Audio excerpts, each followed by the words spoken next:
We all love Cooney.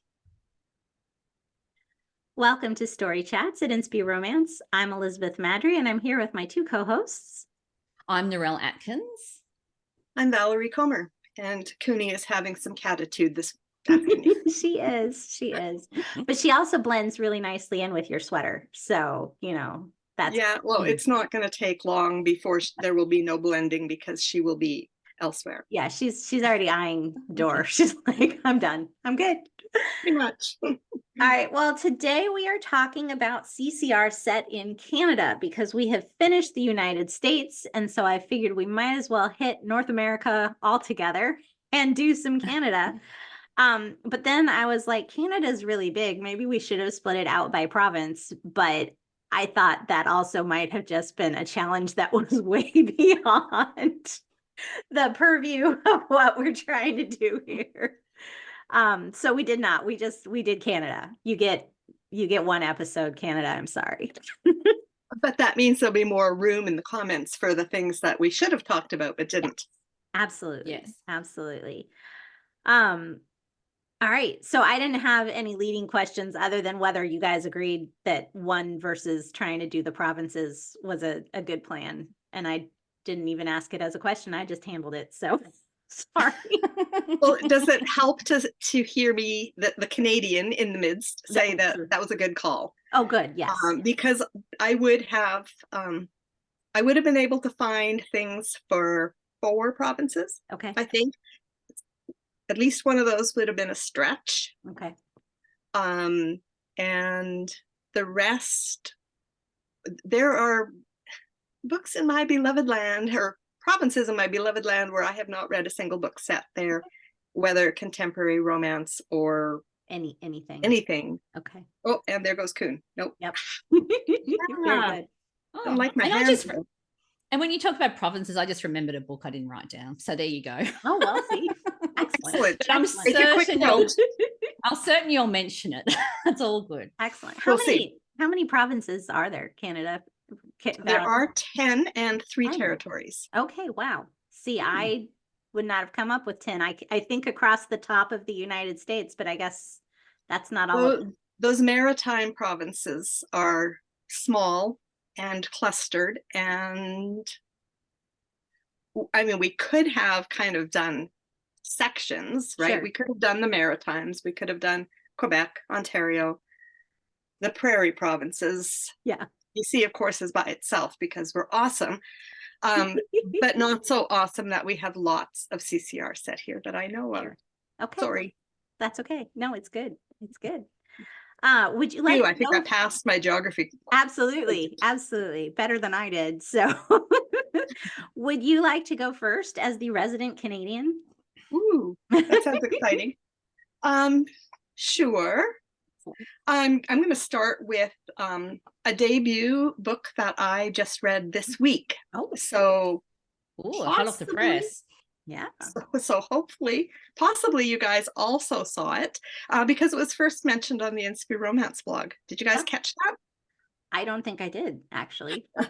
And now, of course, I didn't write down who introduced it. I think it was Megan Whistler, but I might be wrong. That's what I remembered. I remembered Megan Whistler had someone visit, but as to who it was on Boxing Day. Do you guys know when Boxing Day is, Narelle? You know when Boxing Day is. Yes. December 26th. Right. That's the day you put all the boxes in the recycle bin.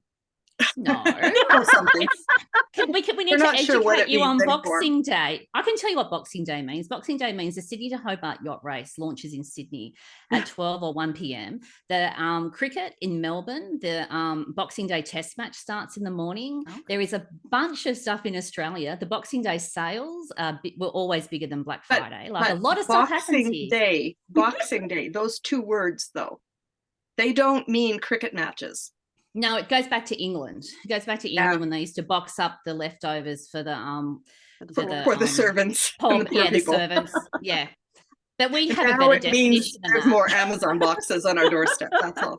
Absolutely. Okay. Anyway, this book is called Saving the Single Dad's Bookstore by Nicole Lamb, and it's Love Inspired. So Love Inspired has occasionally opened to books set in Canada, not regularly, but it's not the first time either. Like I said, this is Nicole's debut, Yeah. and it's about single dad Dominic Tang, whose grandfather leaves him the family bookstore in a small town a couple of hours out of Calgary. So I could kind of place where it is because I'm familiar with that area. But I mean, it's a fictional town, as many of us do with our towns. Gianna Marchese is the main employee there. Now, her parents own a Italian Chinese fusion restaurant. Ooh, okay. So she's half Chinese, half Italian. And so there's some racial stuff, not in a negative sense at all, but just there's a lot of Chinese recipes mentioned and some history, and you can tell, having read Lee Wen Ho many times, I can feel the voices of these folks in my head. Anyways, Dominic is a single dad, and he's been living in Toronto for the last 7 or 8 years, and he's come back. He's going to sell the bookstore and then return to his life in Toronto. This really sounds like a familiar storyline, doesn't it? And I have to say, sorry, Nicole, there wasn't a lot of real surprises in that. Most of the fun stuff really was in the flavor of the characters, not the storyline. The storyline wasn't all that surprising. Anyway, she wants him to keep the bookstore because it's where she works, and she doesn't want to work for her parents in this restaurant, where they assume that she will return to once she has like gotten this out of her system, right? So Dominic's little boy Emmett turns out to be a lover of books, a lover of small towns, and a lover of Gianna. So he's pulling for them to stay and for his dad to get together with the woman who works for him. So that's a sweet love-inspired book set in Alberta. Did either of you guys read it? Did not. No. I was like, oh, we're doing an episode on Canada. I'm going to look that one up. Absolutely. It's nice that Love Inspired went there, because I don't think of them as broadening their borders outside of the United States very often. So not very often. Canada has not been taboo for them. Mm-hmm. They have some other authors have placed stories there in the past. I haven't kept really close tabs on them in the last 8 or 9 years because I chose to go independent and not try for that. But they've never, I don't think, been closed to it. And back 10 years ago, 12 years ago, when I was actively trying to get a book contract, they were open to the concepts of Canadian set books. So. Well, my first ever LI, Love Inspired read, was Carolyne Aarsen's book, which I don't know the title of because it's like last century and I don't have the paperback and I don't know if it exists online because Amazon didn't really exist. But anyway, and Goodreads didn't exist. So how do you find anything? It's a very interesting question. Anyway, but getting back to what I'm saying, that book was set in a small town in Canada. So that was my first introduction to Love Inspired, was Canada. So Canada is important. Of course it is. Absolutely. Yes, it's important. Absolutely. You want to go next, Narelle? I will go next. So we have to go to Valerie Comer if we're in Canada. Like we can't not talk about Valerie Comer's books.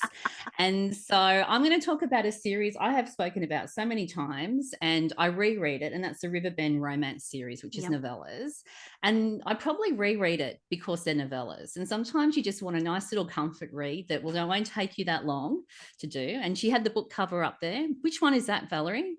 That is the omnibus of the 5. I didn't put the individual ones in paperback because, as you say, they're short. They're short. So I just did one big fat book with all 5 in it.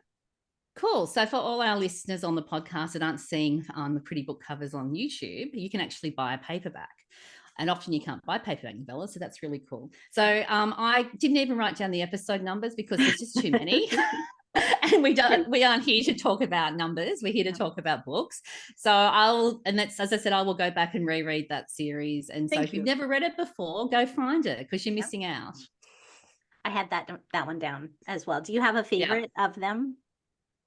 Me? Yes, you. I don't know. I can't. Okay. I like all of them because they're different seasons as well. So I wouldn't say I have a favorite. It's probably a favorite series as opposed to having a favorite book. Okay. Fair. Yeah, would be. Fair. Do you have a favorite? I really like Sweet Serenade, even though she made the bad guy have my last name. So, other than that, but I've forgotten about that. I remember you messaging me and going, "Oh, is there something about this I should know?" I was like, did I make you mad at me? Because And I'm like, oh man, this is why I should never just like glance at my friends list, pick a name, last name only. Yeah. And go with it, because I never know in advance whether somebody, well, not usually don't know if somebody's going to be really, really nice or turn out to not be so nice. Yeah. And this guy turned out to not be. So Neil is no relation to me. So, I deny that relationship familially. Good. True. But I love, because it's canoeing, it's all Canadian wilderness. It's really very outdoors with the river and the bonfires, and I love that. My daughter said that was the most local of the stories too, so she felt the same way, that it was the one that represented where we live the closest. And she's right, we don't have a big town with the mall and whatever, like like some of the stories talk about. Yeah. Then I'm gonna do a different one then. I'm going to do Lost Down Deep by Sara Davison. And this teeters into romantic suspense. I don't think it fully qualifies. Like Valerie probably would, but I don't know. Summer Velasquez has lost her memory after an attack in her home. And in the hospital, though, she has these overbearing parents, and she overhears them planning her future now that they've got her back. And she knows enough to remember that that's not what she wants, is to be the pawn in whatever game they're playing. So she runs. She's in Ontario and goes from the city to a smaller town. And they mentioned the city, and it's an actual city, but I don't remember what city it was, and I didn't write it down. Since I haven't read this, because suspense. Right. I can't fill you in. No. What's the biggest city in Ontario? Toronto. Maybe it was Toronto. It probably was Toronto. I mean, there's lots of others as well. Yeah. I think it was Toronto. Anyway, it doesn't matter. That's apropos of nothing. If you've read the book, you can correct us in comments. Yes. And Ryan follows after being warned off by her parents, and he wants to keep her safe. And it's really cute, because where she ends up running to, sort of spoiler alert, I guess, is his hometown. And so he's trying to figure out why she chose this place, and she doesn't know why she chose this place, but there are good reasons and so forth. And it was really cute. Good faith elements, really, really strong faith elements, which I liked, because it's part of the Mosaic collection books. Also, Sara is an awesome person. Yeah. Okay. Well, that's good to know. Because I know all the Canadian authors. Exactly. Okay, I don't. Not even close. But I really enjoyed it a lot. And I considered it very light on the suspense, much more romance than suspense. Cool. What's your next one? You got another one, Valerie? Me? Sure. Odds are pretty good that you guys have something by both of the other two authors that I've got here. So which one do you want me to go with? Just pick one. It's all good. Carolyn Aarsen. Narelle just mentioned her. Is she on your list there again, Narelle? No, because I just haven't had time to do any reading. I've read one. We're in early January. I've read one book since Christmas. Oh wow! So I had actually had a Caroline Aarsen book to read, but it's summer vacation. I mean, my husband was on holidays. Like, this is no reading time. I'm just too busy. So unfortunately, I didn't have a Caroline Aarsen book to talk about. She is a former love-inspired author who's done everything kind of indie in the last, I don't know, 5 years ish. And she all of her newer books take place in Alberta. Some of her love inspireds did as well, but of course she writes a lot of cowboys, so there was a lot of Montana and Wyoming in there as well. Yeah. But this series is called Miller Crossing, and the first book in it is called Country Hearts. And I have mentioned this one before. Narelle could just like lickety spit find the number, I'm sure. But Adele travels from Whitehorse, which is not in Alberta, with a little boy named Dean. She had promised this little boy's dying mother, cue the tears here, that she would deliver the little boy to the boy's dad, who doesn't know he exists. So she finds the place, and it's big and imposing. It's a ranch because it's a cowboy series.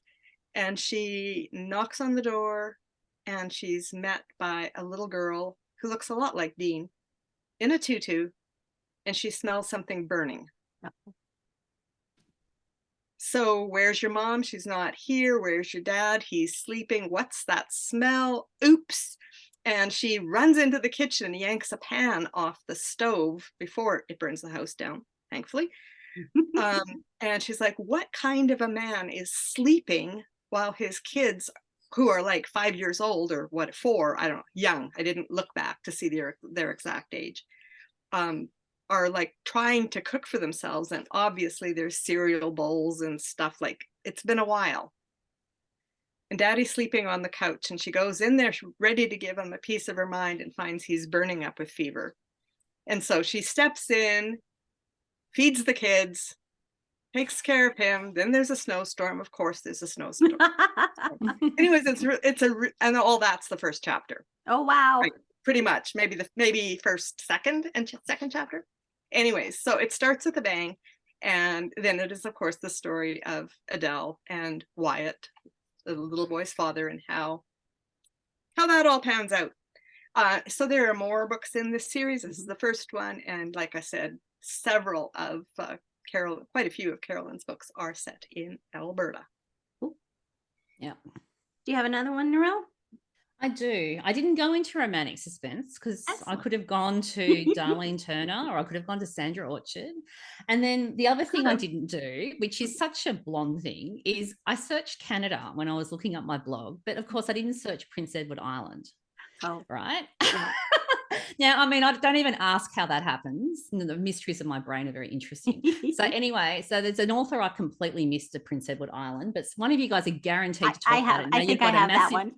Excellent. See, this is why we do this as a team, because when one of us falls down, someone else is there to pull us up and keep the show going. But anyway, so the one I'm going to talk about, we have talked about before, is the Breakup Project by Carolyn Miller.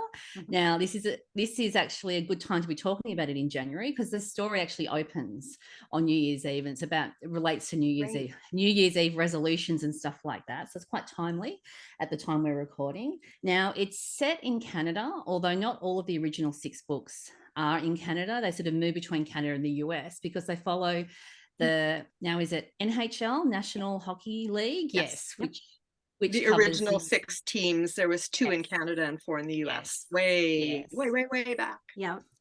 Yeah. So we talked about when I was a child. Oh wow, there's so much history. But anyway, so we talked about I think you're calling me old. Carry on. No, there's just history. I mean, I admit to being old. I read books I'll talk about books I've read last century. That makes me very old. So we talked about the Breakup Project in the Sports Romance episode 47. And we also had a spotlight episode where Caroline Miller joined us, and we discussed the Breakup Project in all its details in episode 60. Now, if you want to find all these episodes, all you've got to do is go to the YouTube playlist, because Beth has been very clever and she split everything up into category. There's tropes, there's spotlight book episodes, there's topics. So if you're ever wondering how I find stuff, it's YouTube. Yep. Yes, very easy. I thought it was your brain just cataloging everything. No. Okay. Good to know. So do either of you guys have anything to add? Because I mean, I have read that one. It's been a while. It's been out for 3-4 years. I'm just really I was gonna say 2, but it's it has to be 2 years because of the episode numbers. Yeah. Okay. Yeah. Wow, she's written a lot of books. Yeah, she's very prolific. A number of hers are set in Canada. I haven't read them all, but I do remember reading that one. Yeah, and so if you like hockey, which most Canadians do pretend or claim or something, okay, we wouldn't admit to not liking it. Let's put it that way. Fair. Then you might really enjoy this hockey-based series by Carolyn. It is very like some sports romance, the sports is sort of sidelined, but see, I made a sports reference. See how I did that? I did see that. But it's very much part of the story more so in this book. So, which if you like sports, that's a good thing. Yeah, for sure. Cool. So my next one is, I went with The Red Door Inn by Liz Johnson. She has 2 series set on Prince Edward Island. Because she is a big. I thought that's where Narelle was going a minute ago. She started. Well, I did too, but she forgot it. She didn't write it down. Well, so I didn't. I just, as I said, I had a moment where I just didn't connect that I should search. But when I put the book recommendations up, I just didn't put Canada. I put Prince Edward Island, and then it never crossed my mind to actually search for Prince Edward Island. So yeah, that's a me fail, but it doesn't matter because you guys have got them, so it's all good. So Marie runs to Prince Edward Island to leave behind bad memories, and Seth is there to get this new bed and breakfast off the ground. He doesn't really want anyone helping him, and Marie is now going to be helping with the decor. And you can really see, I feel like, in both of the series that Liz has set in PEI, you see her love of Anne of Green Gables and her love of that area come through very well. I haven't been there, but I feel like I have from having read her books, because I do go Google Map and follow along sometimes to see what I can see. So it's they're fun, good reads. She is she likes angst, interpersonal relationship drama. So sometimes in her books. Yeah, her books, right. Yeah, I'm not speaking for Liz personally. So if you really like the higher drama third act, you will get that with Liz's books. And her, I have read that series. Yeah. It's been a bit of time. And of course, I didn't write down the titles of her newer series set there, but they're like lobster fishing and stuff like that. So there is a lot of island flavor, and you definitely could not pick up this series and plunk them in Alberta or Arizona or Australia or, you know, like they belong to Prince Edward Island. She has a very strong local flavor there. Not small town North America. It is, it has to be PEI. Maybe it could be Maine, maybe. But I mean, because they're right next door. Could be Nova Scotia, because Anne of Green Gables, you mentioned that, but it's not actually mentioned in the books. No. I think we're safe saying the words on air, but the trademarks are very heavy around Anne of Green Gables, and so people aren't allowed to mention them in books. Sure. So so you don't actually get that, but you still, you still kind of know where she's going at times. Yeah. And did either of you list Beyond the Tides as a book to talk about? No, that's the first one in her second series there. Yes, the lobster fishing. And it's got Prince Edward Island in the series name. And there is a spotlight episode. Liz joined us, and it's probably in the 30s or the 40s, because I think it was the first year we started, we had Liz on. So if you want to go onto YouTube, you'll be able to find the spotlight episode for Beyond the Tides and find out more about it. Or hit Google for Story Chats Liz Johnson. You probably find it that way too. Possibly, yeah. Maybe. I found a few that way. Oh, nice. Okay, smart. Does anyone have a third that they're desperate to mention? I do, absolutely. Do it. Kimberly Rae Jordan. She lives near Winnipeg, Manitoba, and she has written several series that take place there, as well as series that take place in Minnesota and Washington State and more recently Idaho. But I think her most notable Canadian set series would be the Callaghans and McFaddens.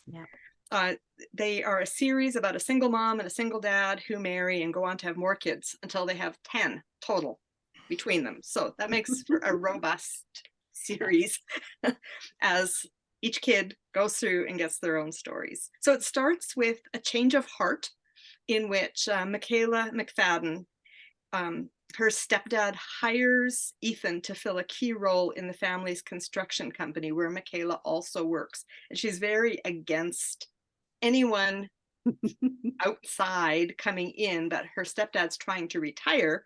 And so they kind of need to reshuffle some of the positions. And she's not happy about that. She's not happy with Ethan. But you know how it all turns out, right? Because she has, you ready? A change of heart. Oh. So anyways, I love the series, and there's one very unique story actually for each sibling in that family. And those really do. I'm stunned that I didn't have those on my list because they do feel very Canada. They don't feel even, Michigan, Minnesota. To me, they felt not Northern United States. They felt Canada to me. Are they her earlier books though? Yeah. They're older? Yeah. So that's kind of mid. Might be her fourth series or something. She had a few before that as well. But it was her last one before she moved into the US. New Hope Falls, and now what's the most recent one? Halverson?